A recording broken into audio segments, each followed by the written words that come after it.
In many ways, Will Nichols is an old-school kind of journalist. In the Cree territory, we really don't call these smoke breaks anymore. We call them health breaks. Whether or not this break is healthy is besides the point. Nichols comes up to the roof of his office to clear his mind. But he can only take so much time to enjoy the view. Today is deadline day, and he has a magazine to publish. This here is the first issue of The Nation that we came out with. And it was not exactly what they expected. Originally from the Cree community of Mistissini, Nichols and some colleagues founded the Nation magazine in Montreal 20 years ago to fill what they felt was a void.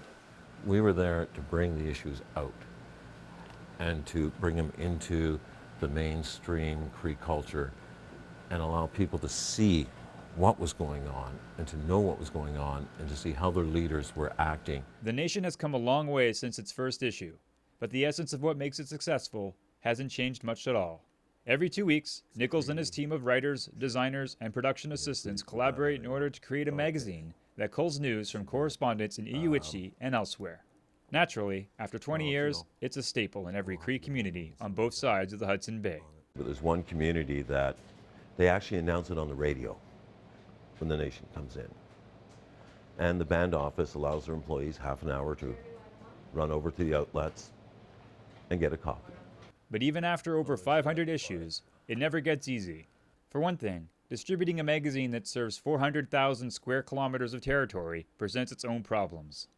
It goes by plane, it goes by train, and it goes by bus and mail.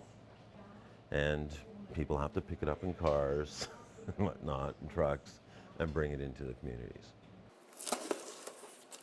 The demand for the print version gets higher every year. While print publications are losing readers, the fact that an independent magazine like The Nation can actually stay afloat is impressive. Take into account the magazine is free of charge in Iuichi, and it becomes outright remarkable.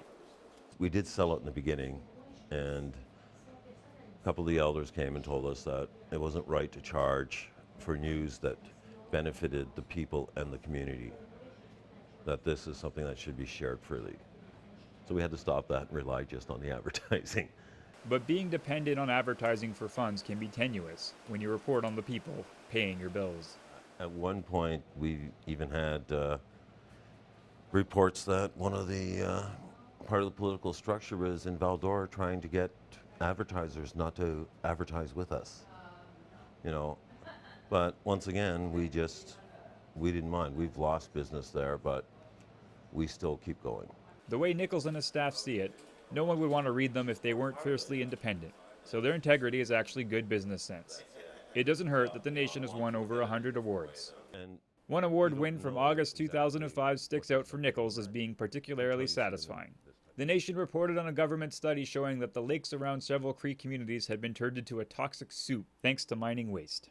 They kept covering the story for years until finally cleaning the polluted lakes was undertaken. to me, this is better than any of the awards we've won.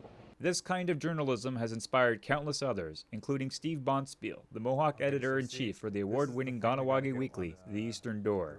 He got his start as a journalist working at The Nation. I owe everything to The Nation. I mean, without The Nation, I wouldn't be here. Where else would I have started?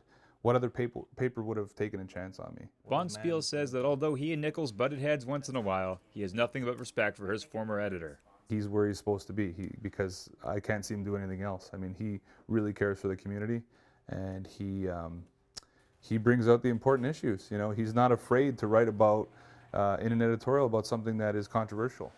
Yet for all the love the nation gets, there have been hard times.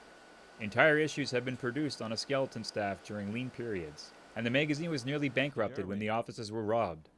But they're still here, working late into the early morning on another deadline day. As always, some last-minute problems arise. No, I don't want to half-ass the story, but at the same time, if we don't put it in, we have people in Great Whale a little pissed off.